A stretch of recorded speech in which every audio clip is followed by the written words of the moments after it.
जाओ कह दो भगवान विष्णु से कि स्वयं अपनी मूर्ति को ठीक कर ले, अगर तुम इतने ही बड़े भक्त हो तो। यह टिप्पणी सुप्रीम कोर्ट में हुई तो ये सवाल उठता है कि क्या सुप्रीम कोर्ट को किसी भक्त की आस्था को ठेस पहुंचाने का कोई अधिकार है?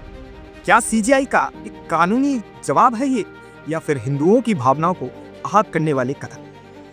जहां हम सबको आर्टिकल 25 ऑफ इंडियन कॉन्स्टिट्यूशन ये अधिकार देता है कि हम राइट टू वर्शिप कर सकते हैं, क्या ये उस अधिकार का हनन नहीं हुआ? और सबसे बड़ा सवाल, क्या इस देश में हिंदू देवी देवताओं पर ही टिप्पणी करना आसान है? क्योंकि इस तरह की टिप्पणी किसी और रिलीजन के लिए होती तो आज देश में तनाव का माहौल होता, क्योंकि हमेशा से हिंदुओं को ही इजी टारगेट समझा जाता है। आखिर ये टिप्पणी सुप्रीम कोर्ट में क्यों हुई?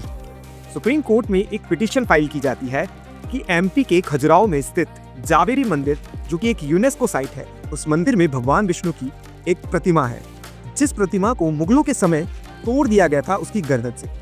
पिटिशनर का कहना यह है कि जिस मूर्ति के सिर को तोड़ा गया है उसे पुनः बनाए या फिर उस मूर्ति को ही बदला जाए, क्योंकि हमारे धर्म से जुड़ा हुआ है। क्योंकि जब सुनवाई हुई तो चीफ जस्टिस दिया गवी एंड जस्टिस विनोद के चंद्रन की बेंच ने इस याचिका को खारिज कर दिया।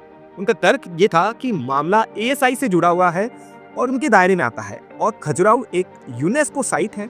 एएसआई के नियम के तहत ऐसी कोई भी साइट जो कि यूनेस्को से है तो उनको बदला नहीं जा सकता, क्योंकि वो ऐतिहासिक मूल्य को नुकसान हो सकता है। जिसके सीजीआई ने कहा कि जाइए और अपने देवताओं से कहिए कुछ करे, आप भगवान विष्णु के कट्टर भक्त है ना। अगर अभी तक आपने लॉ शास्त्रा को फॉलो नहीं किया तो प्लीज लॉ शास्त्रा के चैनल को जरूर फॉलो कर ली। सवाल उठता है कि अगर इस देश में सब कुछ भगवान और उनके भक्त करने लगी तो एक नहीं, देश में कितने ऐसे धार्मिक स्थल हैं जहां विवाद है, उनको पाने के लिए क्या कुछ नहीं किया जाएगा? सोचिए। ऐसे ही और वीडियोस के लिए please follow my page and like and share this video.